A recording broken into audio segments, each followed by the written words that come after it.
फैयाखै आं जेबो फैयाखै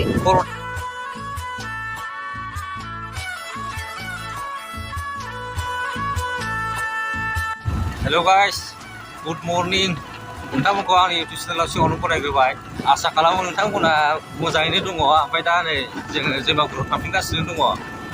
फिसालाखौ गारबोदोंसो स्कुलाव दोनलांनांगौ दा मैया थांदोंमोन दोननानै ओमफ्राय दा नै स्कुल टाइम जाबाय थांफिनगासिनो दं थाव सोनो फैदोंलै थाव सोनो थाव गैला गारिया Polaris is not the brightest. गर्मी ही नहीं रहता मेरे आयौ जेसफोरा हारसिं लंपेन्ट गाननो रोंबाय माथो गस्लाखौ गानग्रोनांगौमोनदां सोग्रोनानै ओमफ्राय गस्लाखौसो गानखांनानै सोनांगौमोनदां लंपेन्टाव गुड बय दे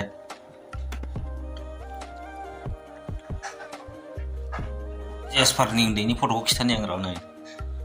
नै जेसफोरा उन्दैयाव माबायदिमोन 4 ना 5 मासमोन माबायदिमोन मद साला ओमफ्राय दा नै बिदि जाबाय जेसफोरा सिगां माबायदिमोन दा मारै जागोन नायलाय सिगां मटुमोन दा फटलु जाबायना मटु एन्ड मटु पटलु जाबाय ना गुरनो लुगैलायबाय बियो नाल' गुरोना मोनबोआबो मायाबो गासिबोसो नाखौनो गोथां जानो लुबैयो खावना बढ़िया क्या हुआ अरे मत लगाओ माँ बाद में लगाएगा रुको ऐसे रुक दो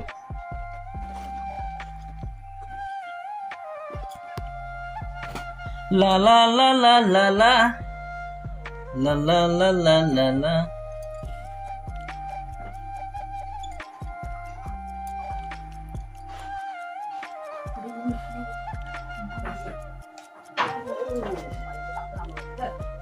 जल्दी जल्दी खान ओहो जेसपा रेडी हो गया फैसा लांगा नोंलाय जेसपारा स्कुलाव दोनैहाय गुड बय जाबाय जेसपारा नै थांनो ओंखारबाय स्कुलावहाय मा गोजा जाजोबखो मा दाङा नोंलाय चल लेट्स गो लानैलै टाइमा जाथारसै 8:30 जाबाय हरा थांनांसिगोन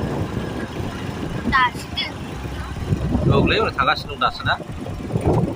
बोरमाया मा स्टिक्सटाब्रा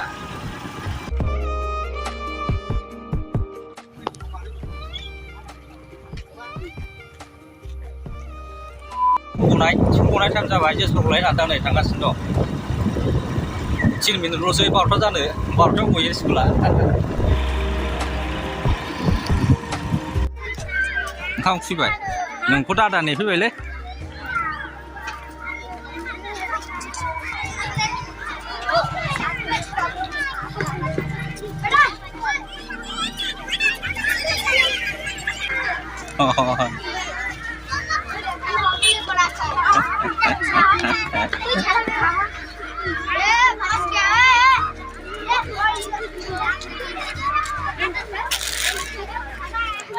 ओंख्रिया बिदिसो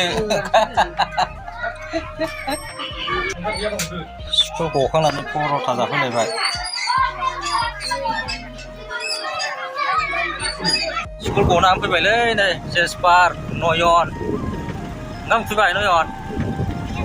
फैयाखै जेसपारा मालाय हनै खाजा मोनजाखाबाय आरो नामा जाबावबाय पर'था जाबोबावबाय साला फैलाय रुटि जाबोबावबाय फुरि सोर सेंग्रालाय बिसोर